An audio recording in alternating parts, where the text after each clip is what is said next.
বা জান্নাতীদের মধ্যে এই উম্মতের মানুষের সংখ্যা বেশি হবে, তবুও নবী সাল্লাল্লাহু আলাইহি ওয়াসাল্লাম বলেছেন যে আমার উম্মত 73টা দলে ভাগ হয়ে যাবে।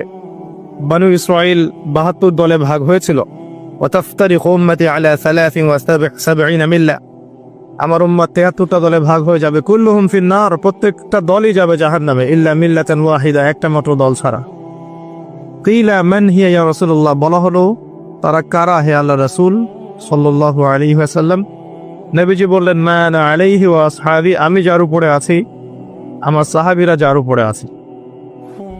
দুর্ভাগ্যজনক হচ্ছে ইসলামের নামে যত দলাদলি হয়েছে সবারই এই একটাই দলিল যে মা আনা আলাইহি ওয়া আসহাবি, আমি যার উপরে আছি, আমার সাহাবীরা যার উপরে আছে। সবাই দাবি করে আমরা তাই করছি। কেন বেশিরভাগ মানুষ জাহান্নামে যাবে? একটা উত্তর আমরা পেলাম, চোখ দিয়েছি দেখেনি, কান দিয়েছি শোনেনি, কলব দিয়েছি উপলব্ধি করেনি। অর্থাৎ আল্লাহর সত্যের সন্ধান তারা পায়নি, সত্যকে মূল্যায়ন করে নাই, আল্লাহ পাকের বিধানের আনুগত্য করেনি। আরেকটা কারণ আছে, সেটা হলো শিরক। কারণ যে বেশিরভাগ মানুষ জাহান্নামে যাবে তাদের আমল নামায় একটা পাপ থাকবে, খুব কমন পাপ, সেটা হলো শিরকের পাপ। কিভাবে এটা বলতে পারি? এভাবে পারি যে আল্লাহ পাক সূরা নিসার মধ্যে বলেছেন ইন্নাল্লাহা লা ইয়াগফিরু আন ইউশরাকা বিহি ওয়া ইয়াগফিরু মা দুনা যালিকা লিমান ইয়াশা। আল্লাহ পাক বলছেন আমি শিরক ছাড়া অন্য যে কোনো গুনাহ যাকে ইচ্ছা ক্ষমা করে দেব। আল্লাহ পাক বলছেন আমি, আল্লাহ পাক শিরকের গুনাহ মাফ করেন না, অন্য যে কোনো গুনাহ যাকে ইচ্ছা আল্লাহ পাক মাফ করে দিবেন ইনশাআল্লাহ। আল্লাহ পাক যখন ঘোষণা দিলেন যে শিরক ছাড়া অন্য গুনাহ আমি মাফ করে দেব ইনশাআল্লাহ, শুধু মানুষের সাথে জড়িত বিষয় বাদ দিয়ে। কারণ মানুষের সাথে জড়িত বিষয় আল্লাহ রাব্বুল আলামিনের কাছে ক্ষমা চেয়ে লাভ হচ্ছে না। যেটা মানুষের সাথে জড়িত বিষয় সেটা আল্লাহর কাছে ক্ষমা চেয়ে লাভ হচ্ছে না। ধরেন আপনি কারো গীবত করেছেন, নাউজুবিল্লাহ, কারো সম্পদ আত্মসাৎ করেছেন, কারো প্রতি জুলুম করেছেন, কাউকে গালি দিয়েছেন, চুরি ডাকাতি করেছেন, ছিনতাই করেছেন, অন্যের সম্পদ আত্মসাৎ করেছেন, কাউকে ধর্ষণ করেছেন, অর্থাৎ অন্য কারো সম্মানহানি করেছেন, জান মাল ইজ্জতের হানি করেছেন। এই বিষয়টার ক্ষমা আল্লাহর কাছে পাওয়া যাবে না। এই ক্ষমাটা ওই বান্দার কাছে নিতে হবে যে ভাই আমি আপনার গীবত করেছিলাম, আমাকে মাফ করে দেন। ভাই আমি আপনার সম্পদ চুরি করেছি, এই নেন, ফেরত নেন। ভাই আমি তোমার জমি আত্মসাৎ করেছি, এটা তোমার, তুমি নিয়ে নাও। ভাই আমি তোমার কাছে টাকা ধার নিয়েছিলাম, দেইনি, এই যে দিয়ে দিলাম, শোধ। প্রতিটা বিষয় যেটা মানুষের সাথে জড়িত, হাক্কুল ইবাদ, এটা আল্লাহর কাছে ক্ষমা হবে না, এটা তার কাছেই ক্ষমা নিতে হবে, এবং এটা খুব কঠিন বিষয়। এর জন্য একটা কলবুন সালিম দরকার হয়, মানে সৎ মনের দরকার হয়। আর এই সৎ মন অনেক দাড়ি টুপির ভিতরেও থাকে না। আমি কি বুঝাতে পারছি? এই মনস্তাত্ত্বিক সততা দাড়ি টুপি জুব্বা পাগড়ির ভিতরে নাও থাকতে পারে, এটা ভিতরের ব্যাপার। যার কলব যত বেশি পরিচ্ছন্ন আলোকিত, সে তত বেশি সৎ হবে ইনশাআল্লাহ। কোনো কোনো ক্ষেত্রে আমরা এমনও দেখেছি যে একজন নন মুসলিম হিন্দু সম্প্রদায়ের মানুষ, সে মাপে কম দিচ্ছে না, একজন মুসলিম দিচ্ছে। কোনো কোনো ক্ষেত্রে দেখবেন আপনাদের এলাকায় আগে হিন্দু সম্প্রদায় বেশি ছিল না? আমার জানা মতে রংপুরের এই জায়গায় তো আগে শহর ছিল, তাই না? এখন এখানে অনেক নিদর্শন আছে, খাঁটি খাবারের জন্য মানুষ তাদের কাছে আসতো, মুসলিমদের দোকানে না গিয়ে তাদের দোকানে যাচ্ছে। তাদের দুধটা হবে খাঁটি, ঘিটা হবে খাঁটি, মিষ্টি হবে খাঁটি। মুসলিমের দোকান বাদ দিয়ে তাদের কাছে যাচ্ছে মানুষ, সততা দিয়ে তারা মানুষের মন জয় করলো। কোনো কোনো ক্ষেত্রে আপনি দেখবেন একজন অমুসলিম রাষ্ট্রের দায়িত্বে আছে, প্রশাসনে আছে, বা সামাজিক দায়িত্বে আছে, ব্যবসা করছে, চাকরি বাকরি করছে। কোনো কোনো ক্ষেত্রে দেখা যায় যে তারা অনেক মুসলিমের চেয়ে বেশি সৎ।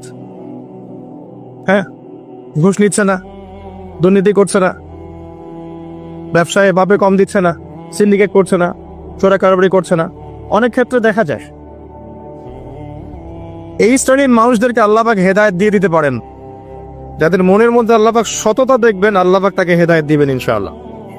এটাই নিয়ম। আর যার হৃদয়ের মধ্যে সততা নাই, বাহ্যিকভাবে যদি মনেও হয় যে সে জান্নাতের পথে হাঁটছে, এমন হতে পারে দিন শেষেও জাহান্নামেই যাবে, নাউজুবিল্লাহ। যে প্রসঙ্গে এখানে আসলাম, মানুষের সাথে জড়িত হকটা মানুষের সাথেই ডিল করতে হবে। এটা কাবা ঘরের গেলাফ ধরে কানলেও ক্ষমা হবে না, কারণ আল্লাহ পাক তো রহমানুর রহিম নন, শুধু আল্লাহ পাক ন্যায় বিচারকও বটে। কথা কি বুঝতে পারছেন? আল্লাহ পাক শুধু রহমানুর রহিম নন যে সব মাফ করে দিব, একই সাথে শাদীদুল ইকাব, কঠোর শাস্তিদাতাও বটে। এবং আল্লাহ পাকের ন্যায় বিচার, ইনসাফটা সবচেয়ে উপরে। আল্লাহ পাক ইনসাফ করবেন, ইনসাফ করবেন। রহমানুর রহিম কোন অর্থে? আল্লাহ পাক চান যে তার বান্দারা জান্নাতে যাক, এবং তার জন্য আল্লাহ পাক নবী রাসূল পাঠিয়েছেন, আসমানি কিতাব পাঠান, মানুষকে খাওয়ান, পড়ান, হেদায়েত দেন, ভালো মন্দ বোঝান, বিবেক দেন, সবকিছু দেন। রহমানুর রহিম ছাড়া কোনো সত্তা এমন করতে পারে? এরপরেও যখন মানুষ জাহান্নামের পথে হাঁটবে, তখন আল্লাহ পাক কি আমরা দোষ দিতে পারবো? পারবো না। কিয়ামতের দিনের দরকার ছিল। আগে আমরা ভাবতাম যে কিয়ামতের দিনের কি দরকার ছিল, ছোটবেলায় ভাবতাম আর কি, যে এত সমস্যা, মানুষ হয়ে জন্ম নিয়েই তো বিপদে পড়ে গেলাম, কিয়ামতের দিনে তো অবস্থা খারাপ, কি জন্য আল্লাহ এত কঠিন শাস্তি দিবেন, জাহান্নাম সৃষ্টি করেছেন ইত্যাদি। সত্যিকার অর্থে কিয়ামতের দিন না থাকলে কোনো জালেমের বিচার হতো না, যাদের বিচার দুনিয়া হয়নি। কথা কি বুঝতে পারছেন? যে জালেমদের বিচার দুনিয়াতে হয় নাই, তারা পার পেয়ে যেত। কিয়ামতের মাঠ আছে বলেই তারা পার পাবে না। আর যে মাজলুমরা দুনিয়াতে কেঁদেছে, দুনিয়াতে কষ্ট সহ্য করেছে, সাফার করেছে, তাদের জন্য সুসংবাদ কিয়ামতের মাঠ, তারা সেখানে প্রতিদান পাবে ইনশাআল্লাহ। এজন্যই কিয়ামতের মাঠের দরকার ছিল, না হলে সব জালেম কি হতো? পার পেয়ে যেত, যারা দুনিয়াতে বিচার পায়নি। তো এর জন্য সৎ মনের দরকার। যদি মানুষের সাথে জড়িত বিষয় থাকে, তাকে ফেরত দিতে হবে। যদি আপনি জনগণের সম্পদ আত্মসাৎ করে থাকেন, সবার সামনে দাঁড়িয়ে বলতে হবে যে তোমাদের এই সম্পদ ছিল, আমি আত্মসাৎ করেছি, আমার সম্পদ থেকে এগুলো নিয়ে নাও। তারপরে জান্নাতের প্রশ্ন আসবে, তার আগে নয়। এত সহজ নয়। তাহলে কিয়ামতের মাঠে উঠে দেখবেন কিছু কিছু মানুষের ঘাড়ের মধ্যে দেখবেন রিলিফের মাল আছে। হ্যাঁ, কিয়ামতের মাঠে উঠে দেখবেন কিছু মানুষের ঘাড়ে রিলিফের মাল আছে, টিন আছে, গম আছে, চাল আছে, ত্রাণ আছে। নবী সাল্লাল্লাহু আলাইহি ওয়াসাল্লাম বলেছেন, যে যেটা আত্মসাৎ করবে সেটা নিয়ে কিয়ামতের মাঠে উঠবে। হ্যাঁ, কেউ যদি একটা গরু আত্মসাৎ করে থাকে, গরু তার ঘাড়ে থাকবে। হ্যাঁ, গরু নিয়ে হাঁটবে সে। কেউ যদি ছাগল আত্মসাৎ করে থাকে, ছাগল থাকবে ঘাড়ে। কেউ যদি কারো জমিন আত্মসাৎ করে থাকে, জমি, ওই এক তবক হলে 7 তবক চাপিয়ে দেওয়া হবে। তবক মানে তো বোঝেন, তবাখন আইন তবাক, কোরআন পড়ে দেখেন। এর জন্য দুনিয়াতে হকটা মেটাতে হবে, এটা খুব ডিফিকাল্ট। ওমর রাদিয়াল্লাহু আনহু একবার একজন বেদুইনের বুকের মধ্যে লাঠি দিয়ে আঘাত করেছিলেন। আঘাত করাটা তার জন্য জায়েজই ছিল ওই সময়, কারণ সে বিরক্ত করছিল বারবার। ওমর রাদিয়াল্লাহু আনহু রাষ্ট্রীয় বড় দায়িত্ব পালনে ব্যস্ত ছিলেন। এই সময় একজন বেদুইন এসে তার জামা ধরে টান দিচ্ছে, দিয়ে বলছে যে আমার কথা শোনেন, আমার কথা শোনেন। তিনি ব্যক্তিত্ব সম্পন্ন মানুষ ছিলেন, লাঠি দিয়ে একটু গুতা দিয়েছেন, দেখছো না আমি ব্যস্ত আছি। একটু পরেই তার চিন্তা হলো, আমি কি জুলুম করে ফেললাম? একজন সাহাবীকে পাঠালেন তাকে ডেকে নিয়ে আসবে। সেই সাহাবী তাকে ডেকে নিয়ে আসলেন। এবার সেই ব্যক্তিকে দাঁড় করিয়ে ওমর রাদিয়াল্লাহু আনহু বলছেন, আমিরুল মুমিনিন, অর্ধ জাহানের খলিফা, অর্ধেক বিশ্বের খলিফা, ছোট্ট একটা কান্ট্রির না, পুরো অর্ধেক বিশ্বের খলিফা। তিনি বলছেন, হে লাঠি নাও। হাদা সদরি ইন আরাত, এই যে আমার বুক, তুমি যদি চাও আমার বুকে ওইভাবেই গুতা দিয়ে প্রতিশোধ নিয়ে নাও। আমি কি বুঝাতে পারছি কথা কিছুটা? এই ব্যক্তি হতভম্ব হয়ে গেল যে সত্যি কি উনি আমাকে এই কথাটা বলছেন? তিনি আমিরুল মুমিনিন হয়ে এই কথা বলছেন যে আমার বুকের মধ্যে লাঠি দিয়ে আঘাত করে তুমি প্রতিশোধ নিয়ে নাও। ওমর রাদিয়াল্লাহু আনহু বলছেন, হ্যাঁ এটা করো, কিয়ামতের মাঠে আমাকে আল্লাহর ওয়াস্তে জবাবদিহি করায়ও না। তখন সেই ব্যক্তি বলছে, আমিরুল মুমিনিন, আমার এটার কোনো প্রয়োজন নেই, আমি আপনাকে মাফ করে দিলাম। ওমর ইবনে খাত্তাব তিনি বলছেন যে আল্লাহ তোমাকে মাফ করে দিন। সুবহান। এই ছিল ইনসাফ। যদি মানুষের সাথে জড়িত কোনো হক থেকে থাকে তাহলে এই দুনিয়াতেই পরিশোধ করতে হবে। কারো টাকা নিয়ে থাকলে টাকা ফেরত দিয়ে দিবেন। কারো যদি জমি সম্পত্তি কোনোভাবে ঝগড়াঝাটি হয়ে থাকে, জমি নিয়ে নিয়েছেন কোনোভাবে, ফেরত দিয়ে দিবেন। যদি বোনের সম্পত্তি পাওয়ার অধিকার থাকে দিয়ে দিবেন। যার যার হক তাকে তাকে দিয়ে দিবেন। পরকালের জন্য নিউট্রাল হয়ে যান। পরকালে মানুষের সাথে জড়িত কোনো হক নিয়ে ওঠেন না, খুব ডিফিকাল্ট। কি হবে তাহলে? পরিণতিটা এটা হবে, নবী সাল্লাল্লাহু আলাইহি ওয়াসাল্লাম বলেছেন, কিয়ামতের মাঠে কিছু মানুষ উঠবে যারা নামাজ, রোজা, হজ, যাকাত, সাদাকা এরকম অনেক নেকি নিয়ে উঠবে। নেকি নিয়ে ওঠার পরে দেখবে সামনে যে অনেক মানুষ দাঁড়িয়ে আছে পাওনাদার, কারো গীবত করেছে, কাউকে ধর্ষণ করেছে, কারো সম্পদ আত্মসাৎ করেছে, কাউকে গালি দিয়েছে, কাউকে জুলুম করেছে ইত্যাদি। এই মানুষগুলো দাঁড়িয়ে থাকবে। ওই সময় তো আর বেচা কেনার সুযোগ নাই, পরিশুদ্ধ হওয়ার সুযোগ নাই। আল্লাহ পাক তখন বলবেন যে এই ব্যক্তিদের নেকি তাদের আমল নামায় দিয়ে দাও, পাওনাদারদের আমল নামায় এই নেকি দিয়ে দাও। ও নামাজ, রোজা, হজ, যাকাতের নেকি থেকে তাদের ঋণ শোধ করা হবে। এবং শোধ করতে করতে যদি নেকি শেষ হয়ে যায় তখন ওই ব্যক্তিদের গুনাহ থেকে গুনাহ এই ব্যক্তির আমল নামায় যুক্ত করা হবে। পরিশেষে এই ব্যক্তি যাবে জাহান্নামে, ওরা চলে যাবে জান্নাতে। মানে নাউজুবিল্লাহ। দুনিয়াতে আল্লাহর সাথে জড়িত বিষয় থাকতে পারে, পরকালে যেন মানুষের সাথে জড়িত কোনো হক রাখেন না। এটাই প্রথম নাসিহাত। আল্লাহ রাব্বুল আলামিন এটাই বলেছেন যে নিশ্চয়ই আল্লাহ শিরক ছাড়া সমস্ত গুনাহ মাফ করতে পারেন। তার মানে আমরা বুঝতে পারছি যে বেশিরভাগ মানুষ জাহান্নামে যাবে, তাদের আমল নামায় শিরকের পাপ থাকবে। কিসের পাপ থাকবে? শিরকের পাপ থাকবে। কারণ আল্লাহ পাক বলেছেন শিরক ছাড়া যে কোনো গুনাহ তিনি ক্ষমা করতে পারেন। এবং মেরাজের রাতে যখন নবী সাল্লাল্লাহু আলাইহি ওয়াসাল্লাম আল্লাহর সাথে সাক্ষাৎ করেছেন, আল্লাহ পাক 3টা প্রতিশ্রুতি দিয়েছেন, 3টা হাদিয়া, উপহার। একটা হচ্ছে 50 ওয়াক্ত নামাজ, যেটাকে আমরা এখন 5 ওয়াক্ত পড়ি। 5 ওয়াক্ত পড়লে আপনি 50 ওয়াক্তের নেকি পাবেন ইনশাআল্লাহ। আর এই উম্মতের যে কোনো নেকির কাজ 10 দিয়ে গুণ করা হবে। একটা ভালো কাজ করলে আপনি 10 গুণ নেকি পাবেন, আল্লাহ পাক এটা বলে দিয়েছেন। কিন্তু গুনাহ একটা করলে একটাই পাবেন। একটা গুনাহ করেছেন, একটাই থাকবে, এটাকে 10 দিয়ে গুণ করা হবে না। এটা প্রথম হাদিয়া। দ্বিতীয় হাদিয়া হচ্ছে সূরা বাকারার শেষের 3টা আয়াত। সূরা বাকারার শেষের 3টা আয়াত, লিল্লাহি মা ফিস সামাওয়াতি, এখান থেকে ফানসুরুন আলাল কওমিল কাফিরিন পর্যন্ত। এটা একটা হাদিয়া। এবং নবী সাল্লাল্লাহু আলাইহি ওয়াসাল্লাম বলেছেন, রাতের বেলা কেউ যদি এই 3টা আয়াত পড়ে ঘুমায়, ঘুমানোর আগে এই 3টা আয়াত পড়ে নিয়ে ঘুমায়, বা মাগরিবের নামাজের পর থেকে পড়া শুরু করে, কারণ মাগরিবের পর থেকে রাত শুরু হয়। পশ্চিমা বিশ্বের মতো 12টার পর থেকে রাত শুরু হয় না ইসলামে, সূর্য ডুবলেই রাত শুরু হয়। তো নবী সাল্লাল্লাহু আলাইহি ওয়াসাল্লাম বলছেন তার আমল নামায় সারা রাত ইবাদতের নেকি দেওয়া হবে ইনশাআল্লাহ। আরেকটা হাদিয়া হচ্ছে এটা, আল্লাহ পাক ঘোষণা দিয়েছেন এই উম্মতের কোনো ব্যক্তি যদি শিরক না করে মারা যায়, এই উম্মতের কোনো ব্যক্তি যদি শিরক না করে মারা যায়, মানুষের সাথে জড়িত কোনো পাপ না থাকে, ইনশাআল্লাহ আল্লাহ পাক তাকে মাফ করে দিবেন। আর এই সূরা নিসার আয়াতটাও এটাই প্রমাণ করছে। আল্লাহ পাক বলছেন ইন্নাল্লাহা লা ইয়াগফিরু আন ইউশরাকা বিহি, আল্লাহ পাক শিরকের গুনাহ মাফ করেন না, ওয়া ইয়াগফিরু মা দুনা যালিকা লিমান ইয়াশা, এবং এছাড়া যে কোনো পাপ আল্লাহ পাক যাকে ইচ্ছা মাফ করতে পারে। আল্লাহ পাক পরম করুণাময়, অসীম দয়াল। এক ব্যক্তি 100টা খুন করেছিল, 99টা খুন করার পরে, এটা বনু ইসরাইলের ঘটনা, এটা গল্প নয়, কেচ্ছা কাহিনী নয়, সত্য ঘটনা। সে তওবার সুযোগ খুঁজছে, তওবা করা যাবে কিনা। খুঁজতে খুঁজতে খুঁজতে একজন আবেদের কাছে গিয়েছে। আবেদ মানে যে ইবাদত করে কিন্তু জ্ঞান নাই। 2 রকম মানুষ থাকে মুসলিমদের মধ্যে, একজন এক শ্রেণী আলেম যারা জানে এবং জানা অনুযায়ী আমল করে, আর এক শ্রেণী হচ্ছে খুব একটা জানে না কিন্তু দেখা দেখে আমল করে, এটাকে বলা হয় আবেদ। এই ব্যক্তি ছিল আবেদদের একজন। তার কাছে গিয়ে বলছে আমার কি তওবা হবে, আমি 99টা খুন করেছি, সিরিয়াল কিলার। সেই ব্যক্তি বলেছে না, তোমার কিসের ক্ষমা, তুমি এতগুলো খুন করেছো, তোমার ক্ষমা হতে পারে। রাগে এই ব্যক্তিকেও সে খুন করেছে, করে 100টা পূর্ণ করেছে। এরপরে আরেকজনের সন্ধান পেয়েছে যে একজন আলেম, তার কাছে গিয়ে তওবার সুযোগ খুঁজছে। সে বললো হ্যাঁ তোমার তওবা হবে ইনশাআল্লাহ, তুমি খালেস ভাবে তওবা করো, করে এই এলাকা থেকে চলে যাও, কারণ তওবার পরে নতুন জীবন শুরু করবে।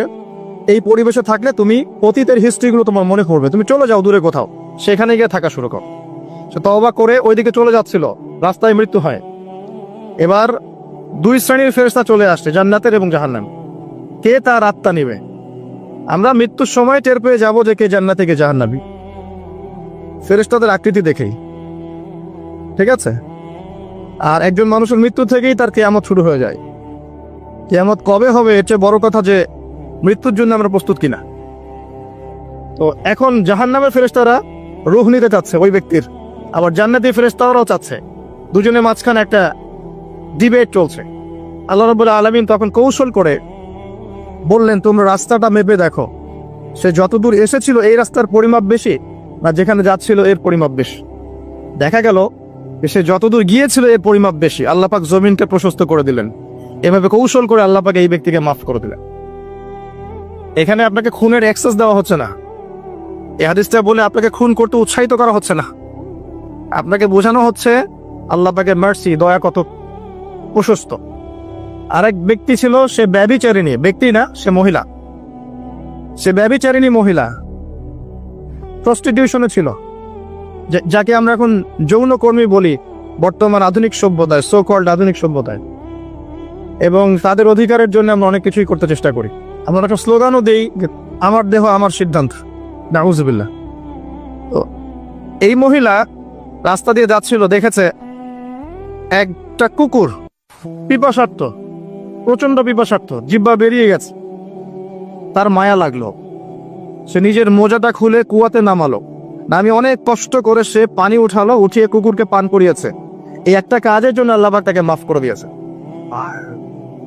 আরেকজন ব্যক্তি যে প্রচন্ড পাপী ছিল, মৃত্যুর সময় সে তার সন্তানদেরকে ওসিয়ত করছে যে আমি অনেক অন্যায় করেছি, আল্লাহ যদি আমাকে ধরতে পারেন তাহলে আমার অবস্থা খারাপ। তো আমি যখন মারা যাব তখন আমার দেহটাকে পুড়িয়ে ফেলবে, পুড়িয়ে অর্ধেক ছাই বাতাসে ভাসিয়ে দিবে আর অর্ধেক ছাই সমুদ্রে ভাসিয়ে দিবে। মানে বাতাসে অর্ধেক উড়িয়ে দিবে, সমুদ্রে অর্ধেক ভাসিয়ে দিবে। ছেলেরা তাই করলো। এই ব্যক্তির আকীদা কি, যদি আল্লাহ আমাকে ধরতে পারেন তাহলে খবর আছে। তার মানে ওর আকীদা যে আল্লাহ ধরতে পারবেন না এমন করলো, এটা কিন্তু কুফরি আকীদা, তাই নয় কি? পুনরুত্থানে বিশ্বাস না করাটা কুফরি নয় কি? ইমানের 6টা পিলারে একটা হচ্ছে পরকালে বিশ্বাস, তাই না? একটা পিলারই তো তার মধ্যে নাই। তো সন্তানরা তাই করলো। আল্লাহ পাক সাগরকে বললেন ছাই জমা করে দাও, জমিনকে বললেন ছাই জমা করে দাও। আর বাই দ্য ওয়ে, আল্লাহর আদেশ প্রকৃতি শোনে, মানুষ না শুনলে প্রকৃতি শোনে।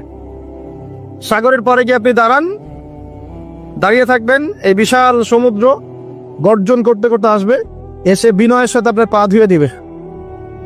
আল্লাহ পাক তাকে আদেশ করেছেন, তোমার সামনে দাঁড়ালে পা ধুয়ে দিও, অহংকার করো না। আল্লাহ যখন ওই সমুদ্রকে আদেশ করবেন যে এই জনপদের লোকেরা আমার আদেশ মানছে না, জলোচ্ছ্বাস দিয়ে উড়িয়ে দাও, সমুদ্র তাই করবে। প্রকৃতি আল্লাহর কথা শোনে। ছাই জড়ো করা হলো। জড়ো করার পরে আল্লাহ পাক এই ব্যক্তিকে আবার পুনরুজ্জীবিত করে জিজ্ঞাসা করলেন, কি জন্য এই কাজটা করেছেন, কেন এই কাজটা করেছো? তখন এই ব্যক্তি বলছে, হাদিসের কথাগুলো এমন, এই ব্যক্তি বলছে, মিন খাশিয়াতিকা ইয়া রাব্বি, আল্লাহ আমি তোমার ভয়ে এই কাজটা করেছি না। আর তুমি খুব ভালো করেই জানো হে আল্লাহ যে আমি তোমার ভয়ে করেছি না অন্য কোনো কারণে করেছি। আল্লাহ পাক বললেন, আমি তোমাকে মাফ করে দিলাম। আর দুজন ব্যক্তি, এটা বলে সামনে যাচ্ছেন, আর দুজন ব্যক্তি, এটা আমাদের মুসলিমদের জন্য শিক্ষা আছে। আমরা মুসলিমরা মনে করি যে আমরা সুপিরিয়র হয়ে গেছি। মাশাআল্লাহ, জুমার নামাজে আসি, রমজানের রোজা রাখি, মাঝে মাঝে একটু জাকাত দেই, সুযোগ পেলে একটা হজ উমরা করে আসি, তাই না?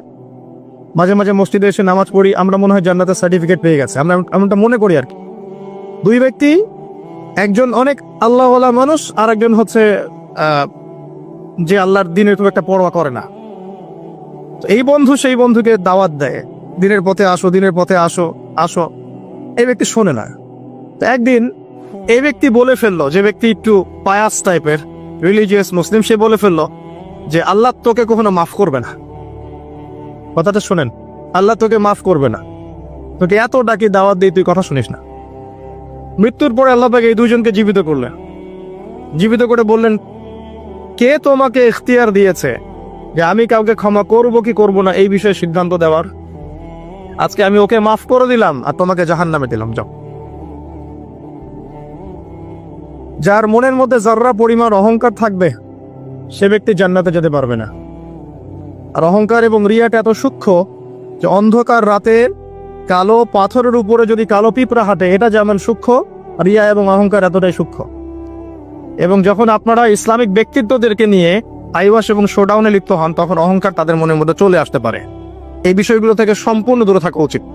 আল্লাহ পাক আপনাদেরকে বোঝার তৌফিক দান করুন। শিরকের পাপ থেকে বেঁচে থাকুন, মানুষের সাথে জড়িত পাপ থেকে বেঁচে থাকুন। আল্লাহ পাক পরম করুণাময়, অসীম দয়ালু। আল্লাহ পাক সমস্ত গুনাহ মাফ করতে পারেন। এর মানে এই নয় যে গুনার এক্সেস দেওয়া হচ্ছে, লাইসেন্স দেওয়া হচ্ছে, এমনটা নয়। আল্লাহ পাকের দয়া বোঝানো হচ্ছে। আল্লাহ আপনাকে ভালোবাসেন এবং আল্লাহই আপনাকে প্রকৃত অর্থে ভালোবাসেন, বাকিরা আপনাকে স্বার্থের জন্য ভালোবাসেন। মনে রাখবেন, প্রকৃত অর্থে শুধু আল্লাহই তার বান্দাদেরকে ভালোবাসেন, বাকিরা মানুষের অবস্থানকে ভালোবাসে, মানুষের ব্যক্তি সত্তাকে নয়, আপনার আত্মাকে নয়, আপনার অবস্থানকে। এটা আপনি হারে হারে উপলব্ধি করবেন যত দিন যাবে। বাকি বিষয়গুলো স্বার্থকেন্দ্রিক। আল্লাহ রাব্বুল আলামিনের ভালোবাসা স্বার্থকেন্দ্রিক নয়, নিঃস্বার্থ। আল্লাহর জন্য ভালোবাসো। মাকে ভালোবাসেন আল্লাহর জন্য, বাবাকে ভালোবাসেন আল্লাহর জন্য, আপনি সন্তান সন্ততিকে ভালোবাসেন আল্লাহর জন্য, স্ত্রীকে ভালোবাসেন আল্লাহর জন্য। তাদের জন্য করেন আল্লাহকে সন্তুষ্ট করার জন্য, তাদের কাছে কিছু পাওয়ার আশায় না। যখন আপনি কারো কাছে কিছু পাওয়ার আশা করবেন, তখন তার কাছ থেকে কষ্ট পাবেন। যখন কারো কাছে কিছু পাওয়ার জন্য আপনি আশা করবেন, তখন তার কাছে কষ্ট পাবেন। এর বাইরে একটা ভালোবাসা থেকে, ডিভাইন, আল্লাহর পক্ষ থেকে আসে। সেই দুই ব্যক্তি যারা আরশের ছায়া ছায়া পাবে, ওই 7 শ্রেণীর মধ্যে এক শ্রেণী হচ্ছে ওই দুই ব্যক্তি যারা একে অপরকে শুধু আল্লাহর জন্য ভালোবাসত। এই ভালোবাসা, মুআমালাত, আপনার উঠা বসা, চলাফেরা, ইবাদত, প্রতিটা কাজ হোক শুধু আল্লাহর সন্তুষ্টির জন্য। এটাই হচ্ছে তাওহীদের চূড়ান্ত লেভেল। তখন গিয়ে আপনি আল্লাহর মারিফত বুঝতে পারবেন, আল্লাহকে আপনি আপন করে পাবেন। যখন ডাকবেন, দেখবেন আল্লাহ আপনার কাছে আছে। এমন সময় দেখবেন মনে মনে কিছু চিন্তা করেছেন যে আমার এটা দরকার, দেখবেন বাসায় গিয়ে ওটা হাজির আপনার সামনে। নবী সাল্লাল্লাহু আলাইহি ওয়াসাল্লাম এটাই বলেছেন, জুতার ফিতার প্রয়োজন হলেও আল্লাহর কাছে চেয়ে নাও। তোমার যদি জুতার ফিতার প্রয়োজন হয়, আল্লাহর কাছে চেয়ে নাও, কারো কাছে চেয়েও না। আব্দুর রহমান বিন আউফ রাদিয়াল্লাহু আনহু মদিনায় গিয়েছেন হিজরত করে। অন্য একজন সাহাবী বলছেন, আমার 2টা বাড়ি আছে, একটা নিয়ে নেন, 2টা জমি আছে, একটা নিয়ে নেন। আব্দুর রহমান বিন আউফ তিনি বলছেন, আরিনি আইনাস সুক, আমাকে দেখিয়ে দাও যে বাজার কোথায়। অল্প কিছু খেজুর কিনলেন, আল্লাহর প্রতি তাওয়াক্কুল করে গায়রাতের পরিচয় দিলেন, ব্যক্তিত্বের পরিচয় দিলেন, দিয়ে তিনি চলে গেলেন বাজারে। বাজারে গিয়ে ব্যবসা শুরু করলেন। মাত্র 7 বছরের ব্যবধানে তিনি মদিনার শ্রেষ্ঠ ধনীদের একজন হয়েছেন। আল্লাহর হয়ে যান, শুধু আল্লাহকে আপন করে নেন, দেখবেন সবকিছু আপনার অনুকূলে ইনশাআল্লাহ।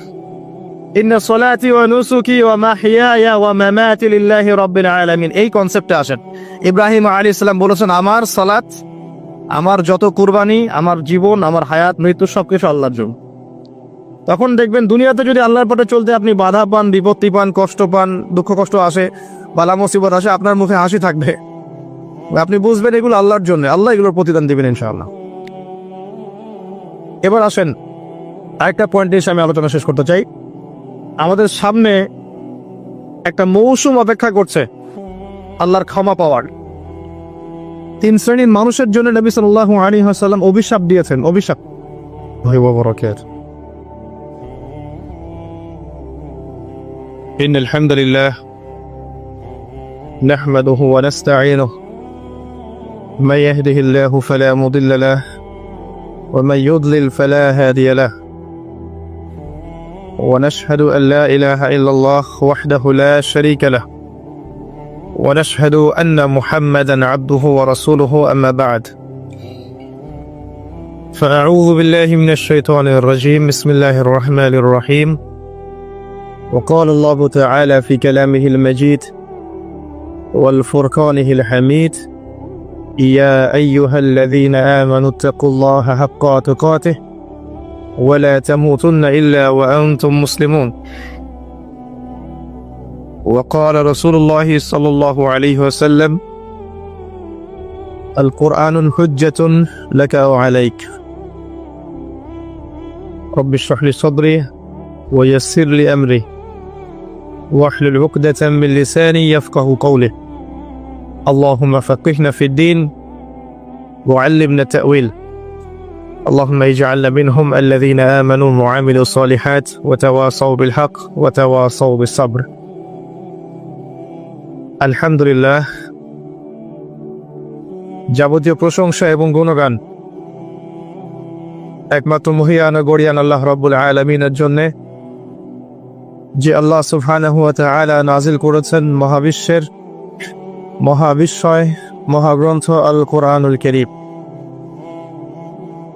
যে আল্লাহ পাক আমাদেরকে আজকে সুস্থ শরীরে মসজিদে আসার তৌফিক দান করেছেন, আমাদেরকে মুসলিম পরিবারে জন্মগ্রহণ করার তৌফিক দান করেছেন, মুহাম্মদ সাল্লাল্লাহু আলাইহি ওয়াসাল্লামের উম্মাহ হওয়ার সৌভাগ্য দান করেছেন। সকলেই শুকরিয়া আদায় করি, বলি আলহামদুলিল্লাহ। অগণিত অসংখ্য দরুদ এবং সালাত বর্ষিত হোক মহান আল্লাহ প্রেরিত সর্বশেষ এবং চূড়ান্ত নবী, মানবতার মুক্তির দূত মুহাম্মদুর রাসূলুল্লাহ সাল্লাল্লাহু আলাইহি ওয়াসাল্লামের প্রতি। আমরা সংক্ষিপ্ত আকারে দরুদ পড়ি, আল্লাহুম্মা সাল্লি আলা মুহাম্মদ, আল্লাহুম্মা বারিক আলা মুহাম্মদ। সম্মানিত উপস্থিতি, কেমন আছেন আপনারা? আলহামদুলিল্লাহ আলা কুল্লি হাল ওয়া ফি কুল্লি মাকান। আমরা পবিত্র জুমার দিনে আছি। আল্লাহ পাক জুমার দিনে খুতবা শ্রবণ এবং সালাত আদায়ের উদ্দেশ্যে সুস্থ শরীরে মসজিদে আসার তৌফিক দিয়েছেন। আবারও বলি আলহামদুলিল্লাহ। রাসূলুল্লাহ সাল্লাল্লাহু আলাইহি ওয়াসাল্লাম বলেছেন, জুমার দিনে কেউ যদি সকাল সকাল গোসল করে এবং উত্তম কাপড় পরিধান করে, সুগন্ধি ব্যবহার করে, সকাল সকাল মসজিদে আসে এবং পায়ে হেঁটে মসজিদে আসে, ইমামের কাছাকাছি বসে, মনোযোগের সাথে খুতবা শ্রবণ করে, খুতবা চলাকালীন সময়ে কাউকে কষ্ট দেয় না, এমনকি কেউ যদি কথা বলে তাকে এটাও বলবে না যে চুপ করো, এবং ইমামের সাথে নামাজ শেষ করে, নবী সাল্লাল্লাহু আলাইহি ওয়াসাল্লাম বলেছেন, এই ব্যক্তির আমলনামায় প্রত্যেক পদক্ষেপের বিনিময়ে 1 বছরের নফল নামাজ, 1 বছরের নফল রোজার নেকি দেয়া হবে। এই বিশাল নেকিটা নষ্ট হয়ে যাবে যদি খুতবা চলাকালীন সময় আমরা কথাবার্তা বলি, মোবাইলে ব্যস্ত থাকি, লুকিয়ে লুকিয়ে ভিডিও করি ও ফটো সেশন করতে থাকি ইত্যাদি, অন্যকে কষ্ট দেই, আপোষে কথাবার্তা বলি, তাহলে এই পুরো নেকিটা নষ্ট হয়ে যাক। দেখবেন এটা বলে দেওয়ার পরেও কিছু মানুষ কথা বলবে, এই কাজ করবে। আল্লাহ পাক বলেছেন কিছু মানুষ সম্পর্কে, লাহুম কুলুবুন লা ইয়াফকাহুনা বিহা, আমি হৃদয় দিয়েছি উপলব্ধি করে না, ওয়া লাহুম আযানুন লা ইয়াসমাউনা বিহা, শ্রবণ ইন্দ্রিয় দিয়েছি শুনবে না, ওয়া লাহুম আ'য়ুনুন লা ইউবসিরুনা বিহা, চোখ দিয়েছি দেখবে না। আল্লাহ বলেছেন এমন কিছু মানুষের কথা, এবং তাদের বিষয়ে আল্লাহ বলছেন, উলাইকা কাল আনআম, এরা হচ্ছে গবাদি পশুর মতো, জাস্ট লাইক ক্যাটলস, গবাদি পশু, জন্তু জানোয়ারের মতো। বাল হুম আদাল, বরং তার চাইতেও নিকৃষ্ট। উলাইকা হুমুল গাফিলুন, এরা হচ্ছে গাফেল সম্প্রদায়। আল্লাহ পাক এদেরকে দিয়েই জাহান্নাম পূর্ণ করবেন। ওয়ালাকাদ যারানা লিজাহান্নামা কাসীরাম মিনাল জিন্নি ওয়াল ইনস, প্রচুর জিন আর মানুষকে দিয়ে আমি জাহান্নাম পূর্ণ করব। অপরাধ এটাই, চোখ দিয়েছি দেখে নাই, কান দিয়েছি শোনে নাই, হৃদয় দিয়েছি উপলব্ধি করে নাই, এটাই অপরাধ। আর সহিহ বুখারীর মধ্যে 4 বার একটা হাদিস এসেছে যে আল্লাহ পাক আদম আলাইহিস সালামকে ডাকবেন কিয়ামতের মাঠে এবং বলবেন, তোমার সন্তানদের মধ্য থেকে জাহান্নামীদেরকে আলাদা করে দাও। আদম আলাইহিস সালাম বলবেন, কতজন হে আল্লাহ? আল্লাহ পাক বলবেন, প্রতি 1999 জনকে জাহান্নামের জন্য আলাদা করে দাও। যদিও এই উম্মতের বেশিরভাগ মানুষ জান্নাতে যাবে ইনশাআল্লাহ, বা জান্নাতীদের মধ্যে এই উম্মতের মানুষের সংখ্যা বেশি হবে, তবুও নবী সাল্লাল্লাহু আলাইহি ওয়াসাল্লাম বলেছেন যে আমার উম্মত 73টা দলে ভাগ হয়ে যাবে। বানু ইসরাঈল 72 দলে ভাগ হয়েছিল। ওয়াতাফতারিকু উম্মতি আলা 73 মিল্লা, আমার উম্মত 73টা দলে ভাগ হয়ে যাবে। কুল্লুহুম ফিন নার, প্রত্যেকটা দলই যাবে জাহান্নামে, ইল্লা মিল্লাতান ওয়াহিদা, একটা মাত্র দল ছাড়া। কিলা মান হিয়া ইয়া রাসূলুল্লাহ, বলা হলো তারা কারা হে আল্লাহ রাসূল সাল্লাল্লাহু আলাইহি ওয়াসাল্লাম? নবীজি বললেন, মা আনা আলাইহি ওয়া আসহাবি, আমি যার উপরে আছি, আমার সাহাবীরা যার উপরে আছে। দুর্ভাগ্যজনক হচ্ছে ইসলামের নামে যত দলাদলি হয়েছে সবারই এই একটাই দলিল যে